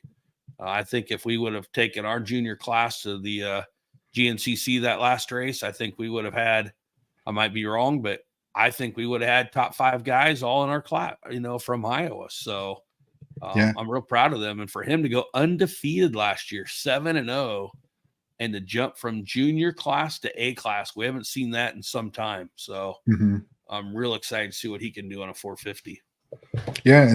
And speaking of that junior class, we've, found out last week, Kel's jumping up to junior class, and Sonny Verts and Cole Brandt. No, Cole, I did a couple last year, I believe, in the junior, but God, we got some of the kids are getting older, getting some more experience and jumping to that junior class. So it'd be interesting. Yeah, that's going to be very interesting. And of course, we know there's been a lot of talk this year about like the 4x4s, and we've got that 4x4 open class that, man, talk about guys running a competition. They, I was looking at that, not to knock any of these guys, but 1, 2, 3, 4, 5 of those guys that are in there could race that 4x4 senior class that, we thought was a needed class. And, man, 5 of them guys could go to that. Instead, they want to race the best of the best. They want to see who can be out there on a 4-wheel drive and wants to race me, and they want to take that challenge on. So I give them guys credit. Of course, you got the young buck, Cody George. He was just on here last week, and he's excited to show them guys who's boss. So I can't wait. But man, give them guys credit. It's gonna be a good class, because I know there's at least 2, 3, maybe 4 more guys still in that open class. So Yeah, Rick Pippin. I think heard his name thrown around that he's going to join the 4x4 open class. So there's a couple more that we know that just haven't filled out paperwork yet. I heard that sauced up guy is talking about yeah. it too. Yeah. So maybe they can get him to open another restaurant and not be focused on racing and pull a sheet out underneath him, maybe, or something. Who knows? Yep. Not Rick will bring it, that's for sure. So yeah, and our young C class looks a little low. There's only 3 here. I anticipate that growing. I just think it's probably one of those classes that maybe they didn't come to the banquet or haven't been on Facebook or looking at the post, but that class certainly will grow as well this year. Even that first year class, I know that we've I would say a solid 3 to 4 more guys I know is going to be in there. Mm-hmm. And actually looking at this whole thing, every single class, again, well, most of the classes anyway, I should say, I think that there'll probably be at least 3 or 4 more guys in each one of them, if not more, just that we know about, just haven't filled it out. So the year looks good. The year looks really good. And we haven't mentioned, the old C class. A lot of those guys still trying to figure it out, see what they have, and some of them, just they know maybe they're not just ready for B class, or they're just the average weekend warrior, as we say. So they're just kind of biting their time, and maybe they'll not go to B and maybe jump to the plus 30 class next year. We'll see. Yeah, you just mentioned that C, and it just made me think of something. And I think of C guys from the past. Obviously recently we've seen Dylan Trigg, that came back after not racing for many years and jumped in the C class and just had a dominant year, and went straight to AA. Another one that I think of, and I don't see him on here, but I know he is going AA again, is Quentin Gregg. Quentin was in the C class and worked his way all the way up to AA. So that's pretty cool seeing them guys. Yeah. So of course, one thing we haven't talked about, Chris, I know we've got on the subject coming up on many of these podcasts, is we're very fortunate to have the side-by-sides with us too. Yeah. So we kind of have a small snapshot of what's going on with the side-by-sides. A lot of movement. A lot of guys moved from the UTV B class over to the A class. And I definitely see names that's not on here right now. That's same thing, just a way to gauge it. But right now I see our A class is already bigger than it was last year, basically. Yep. I think the open class is going to be probably double what we see it right there. And B class, we got 2 brand new ones in there, and a lot of people have moved up from B to A. So, and I just noticed something. I got Chad in here. See, Chad, we're still trying to push you to go to race your UTV. So I know you filled that questionnaire, so I'll have to remove that one. You decided to control the pits this year. So. Yeah. So do you pretty good snapshot? I mean, this at least gives us some sort of a 30,000 view of what the season's going to look like, how it's shaping up, and who's kind of going to be in what class and what to look forward to. So I'm sure we're going to touch on this again multiple times, especially after this first race. When we do our recap, kind of see how everything shook down from the first race. Get a better idea. I'm excited to talk about it, everybody. Yeah, that first race too, you're going to get those guys that come and they're going to look at it and be like, oh, 15 guys. How many's in this class? You get a couple that always want to find a smaller class, but you're going to get those guys that come and say, oh, there's 10 people. I'll jump to that one. We're just talking to Gary Eads, and Gary Eads is talking, hey, I'm in A class trying to get 20 guys in there. God, I just love that. That's so cool. And it's something that we really kind of behind the 8 ball is the adult 90 class. So we do know we have one entrant already signed up. I know there's a couple more we've been seeing their completed 90 machines. So if I know that the entry form is out there on the website, if you want to fill one out, you're more than welcome to email that to myself or message me, and we'll get it and we'll get that class as well figured out and see what's going on, because there is quite a bit of money being thrown at that class as well, right, Andy? Yeah, I mean, thanks to Jason Mickelson in that Century 21, that's potentially up to $750 if we have 20 people. So that's a lot, especially when we're just talking about doing this for the fun of it, starting out. Mm-hmm. But on that, I've got a guy that's sending me pictures. He's got 2 of these things in his garage that he has bought recently, and getting them running and getting them all fixed up and everything ready to go. And he's racing one, and a buddy of his is going to race the other one. So I think we're starting to see some of that stuff. But what do you got hanging back there on your wall? I guess I should ask you first. What are you wearing today, Chris? We missed that. Oh, what am I wearing? Well, for 2024, we're coming out with a new shirt. So I've been designing it. We've kind of seen it. It's similar. So a lot of people like the old saying that was on the back of our shirts about 5-7 years ago. So we're going to, at the first race, we're going to have hats or some shirts and hoodies. So we'll have those available for those that want to restock up on the series merch. Very cool.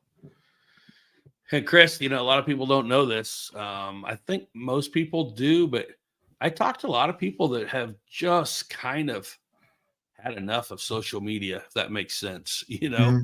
And I get people talking to me, you see out and about, and they're just like, man, I've kind of gotten off social media. I don't like the drama kind of stuff, Mm-hmm. And then we got the other ones that are just kind of glued to it right now, like myself. Is people don't realize how much you're doing right now, Chris. And, and you've bought some equipment. Just so everybody knows, Chris is designed and is printing all of our whole shot shirts for us this year. You've printed all of our crew shirts this year. Yeah. That's a lot of work, and we can't tell you thanks enough, but now you stepped up and you basically, well, no, not basically, you have taken over, I shouldn't say taken over. You've kind of had it thrown in your lap with the social media, so, Yeah. Chris is learning and trying to keep our social media thing going for us. And, man, I mean, that's a lot of work that you're putting in. I mean, you're doing 3 different people's job right now before the season even starts. So, yeah, we thank you very much. It's always kind of interesting to see the different shirts, and I'm not sure where you get the time to think about the new designs and stuff, but I'm excited to see them each week. So, but what is that? It's almost like there's something hanging back there behind you.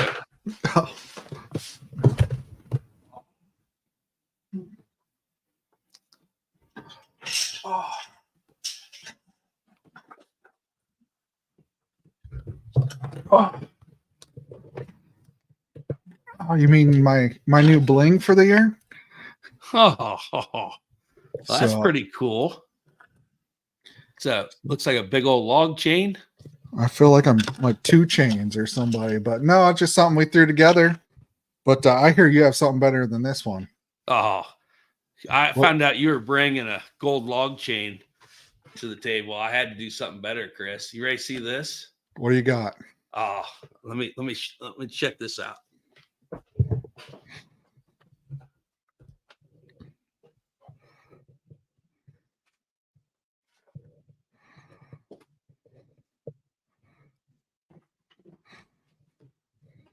What is that? You want to go big? We're going big, baby. Thanks to you got it upside down there. Upside down. I'm sure that thing's a little probably taller than you are, right? Okay, I deserve that because the scoring stuff. So, hey, it is just about as tall as I am. I'm going to try to crowd this just a little bit because you can see it. Let me make room here, but this thing is so neat, and it is heavy. I don't know how much this thing weighs, but see if I can get it.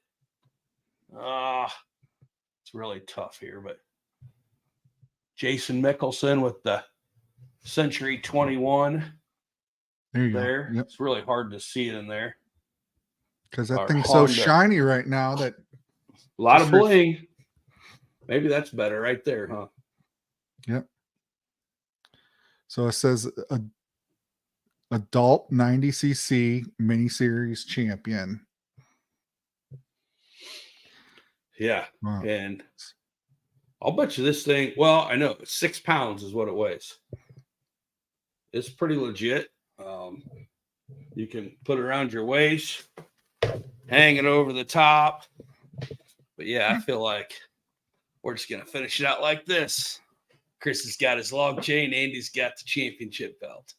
So just kind of to recap for each of the events that we have scheduled for the 90 adult 90 series. The champion's going to get a picture with this, right? What's the idea behind the belt? Yeah, it's their belt. It's their belt till the next race. So we just got to have a commitment from them. It's something to go back to this, Chris, too, is that's kind of why we do the every time. So if you're signing up for the year to do this, how much is that for the whole year? $75. $75 for the whole year of doing this. That is going to be a blast. If you come and just want to do it one time, it's like what? Oh man, you're quoting me now. 20 or $25, something like that.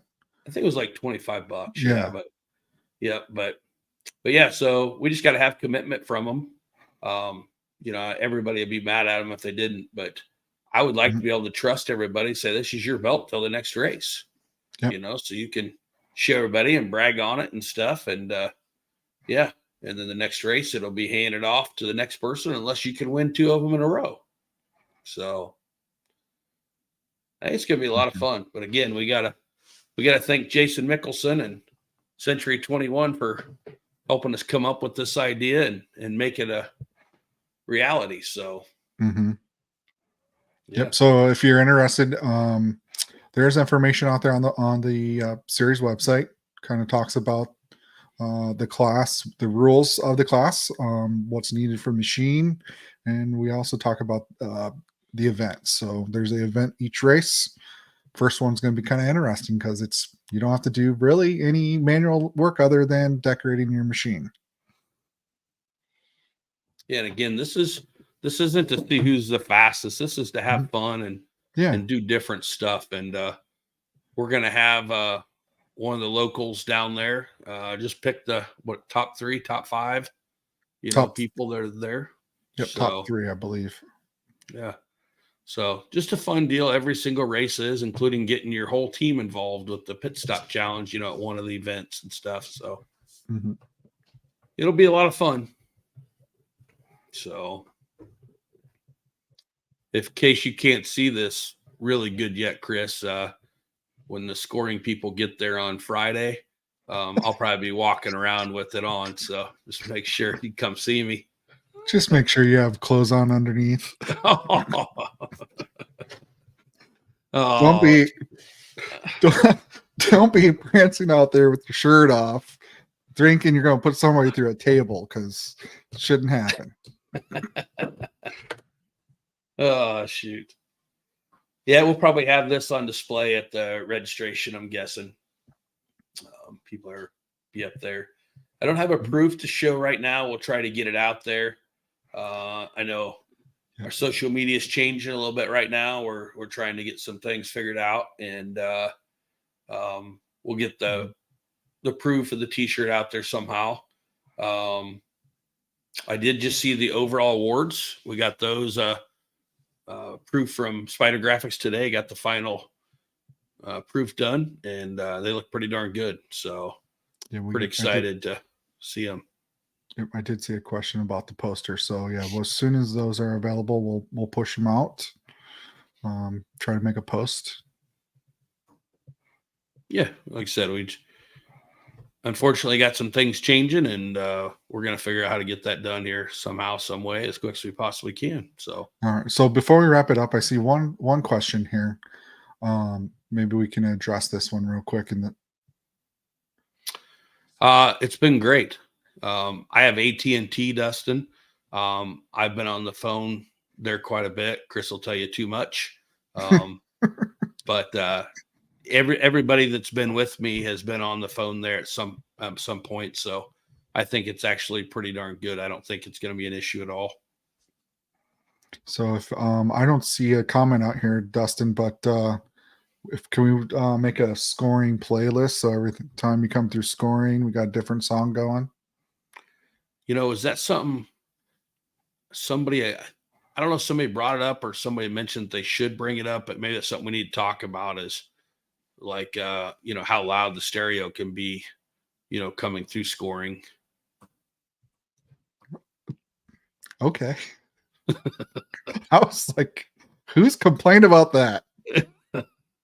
We always know where Dustin is on the track. You just gotta hit, listen for him. Yeah. Sometimes the music over the machine. Maybe I'll give him my playlist, see if he'll play that. All right. I could hear some Cher coming out of it. Yep. All right, folks. So we're wrapping up here. Most will be at the track next Thursday. So we will not have a podcast next Thursday. We'll have a podcast the Thursday following the race.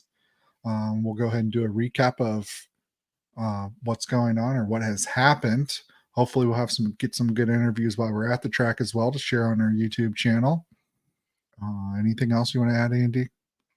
Well, you just kind of keyed on it, which I appreciate you bringing that up too. I almost forgot, but that's something so everybody does know is that we will be grabbing people after the race. If you don't mind doing it, of course, it's up to you, but we'll be grabbing you. It might be something we bring you in the trailer. It might be something we just do there on your machine, but we'll try to get it where it's somewhat quieter. But we are wanting to do some live interviews at the track, you know, maybe before the race, maybe after the race, but typically I'd say most will probably be right after the race, right, Chris?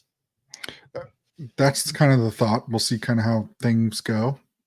Yeah, we'll do some fun ones on the line too, you know, because I know the track will be ready. We'll be over there just kind of waiting, you know, hanging out for a while before. So we'll probably be doing some just so having some fun, getting some people's attention, bringing, you know, introducing some people, getting to know some names, you know, stuff like that. Let them thank some sponsors and everything. And at the pre-race, and speaking of that pre-race, Chris, I think that's important. That's something that I left out earlier that I wanted to mention. It's been brought to our attention. Lots of times we get behind or something waiting on scoring, you know, and we're going to make sure this year that we're checking tethers. So for some reason, you know, yours isn't working properly and you think you're going to get away with it, you know, think again. So we will be over there. I can't tell you enough this year. If your race is at 8:30, you need to be on the line by 8:15. If you're not there by 8:15, because we are working on a different format for the pre-race talks. So that should be shorter. Actually, listen to me talk, very short.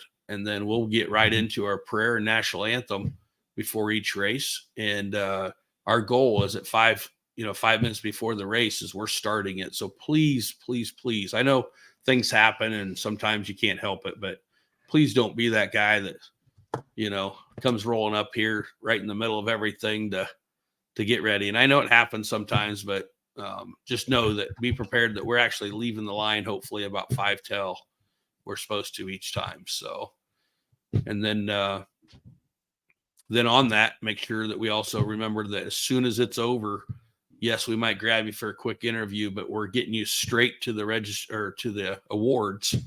We won't go straight to another race unless something is way behind, whether it be a weather issue or something like that. But we won't start the adult 90s, that first one, until the awards are done each time. So but Well, that'll only work, Chris, if everybody gets up there. So this year we won't be calling people. We won't be going searching for them, because we're going to be trying to stay on time. So as soon as that race is over, and there's times where I bug you, Chris, especially for the adults, but and the overall, the top 3 guys where everybody's came in enough to where we know that can't change. Yeah. We'll get up there and actually get them done before the race is truly over. That's why we ask people to get up there as soon as possible. So, but yeah, we'll get up there, get those awards done, and get right to the next race. So let's just go over the start times real quick here. We kind of mentioned that what we call as the youth class, that's the 70s, 90s, and the super mini classes. Those are all going to start at 8:30 this year, not 9 o'clock. We will start at 8:30. Followed by that, 10 o'clock ish, 9:45, 10 o'clock would be our adult 90 event, which the first race, we don't really have an event. It's just going to be parading the four-wheelers or their little machines. Is there a spot that we figured out yet? Is it going to be by scoring / registration, since we're pretty close to this first race, just on display so everybody can kind of see what's out there? We'll get our judge to look them over and make the determinations. We move on at 11 o'clock, our 30-minute race for the 50 limited, 50 stock, and 50 production classes. So that's going to run for a half hour. Gives us a little break kind of for the track crew and scoring, and us to just take a breather after that race, kind of get our ducks in a row before we start into the adult classes that start at 1 p.m. That is scheduled 1 to 3. And as soon as we have that track all clear, track crew have all their changes made, we will start the UTV class. It's UTV classes are scheduled for 4:30, but we have been trying to communicate with everyone that if we are ready to go at 4:10, 4:15, that's when we're going to start the race. Yeah. So as soon as we can, just because we know and there's, especially later in the year, we're dealing with always seems at Murray there's been rain the last couple of years, or something gets dark a little sooner than the beginning of the year or the middle of the year, that we will make sure everybody's back in the pits safe. So if there's somebody we got to go get out there on the track, we can bring them in before it gets too dark. Chris, something along with those start times, when you talk about, well, it's posted starting, say, at 4:30. Remember, everybody is supposed to be signed in 1 hour before the race. Yep. So everybody should be there at least by 3:30 and signed up at the very latest. So everybody's there. Everybody should be ready to go, and just plan on 4 o'clock. Unless we have issues with the adults, I really don't see a reason that, if we get up there and get through the awards, that we can't get right back down there and get started closer to 4 than 4:30. So it may be wishful thinking. So we'll see. And I don't. You mentioned that this first race that we might be racing back through pit lane. That's not normally the case. Normally, after the starting area is cleared out, we should be able to get that next session if they want to bring the machines down and get it ready, pick a spot that's available to them. That's something that you're looking at this year as well. Yeah, and I know you didn't mean to say that, but you said racing through pit lane. Yep. Excuse me, the starting area. Yeah, the starting area. So that could be just a little challenge for us. So I'm really glad you brought that up, Chris, because where the scoring will be, we can't have people obviously lining up over by there and getting scanned, so you won't be able to line up more than likely till after that race before you is done, Okay. Because they'll have to cross over the track. We'll play it by ear. If we can get them out there, we'll get you out there. The side-by-sides, we might be able to get them out there. Not like there's 100 of them, so we'll see. But yeah, we'll kind of go with the punches that day on how it's lined up, because you do have to, kind of like Murray. You got to cross over the track in order to get to the starting area. So, but the way we're doing that chicaning, no, I'm going to tell you right now, we won't be able to. I take that back. We'll play it by ear, but I don't think you will be able to line up until right after the race before you is done because of the way we're going to chicane them. So, yep. Okay. I think we've also touched on everybody's questions here as well. So good podcast, man. We're running a little long, but there was a lot of good information being shared. Hopefully it answers questions. And if you have any, Andy's always available 24/7, especially between midnight and 4 a.m. Chris, I was answering messages at 3:10. I woke up and there was a message, so I answered it, and the guy responded to me, and we had a conversation at 3:10 in the morning. So yes, we will answer them as soon as we possibly see them. But Chris, one more thing I thought of too is live scoring. People may be watching their families that can't be there and stuff. How will they know where to go to find that live scoring? We do have that information on the website. We'll make sure that it's shared as well through Facebook. Normally the day of, we kind of make sure that we share that link. I'll also, if I remember, a lot of things are going on, a lot of moving parts. We'll try to put that out there, that link out there, and we'll put it as a feature. So it's kind of like posted up, like the first post on the Facebook page as well. So gotcha. And then also we will be doing, you mentioned earlier that we're not going to be doing a podcast the week of the actual race, but we will be doing some live Facebook Live, from the track. We're going to try to do them during the race. We're going to try doing maybe some before and after. But so we will be posting some stuff out there, not the podcast, of course. So, well, Chris, I'm looking forward to seeing everybody. It's been, it's always nice. You got that little break after the last race to get to the banquet. And then you get from the banquet to that first race. Seems like it takes forever, and I'm looking forward to seeing everybody. That's for sure. Yeah. I got some bling I want to show. Bling. Oh my. Isn't that a word still? Bling. Is that right? I'm sure there's something cooler these days that we don't know about. So, all right. Well, thank you, everyone. All right. Thanks, Chris.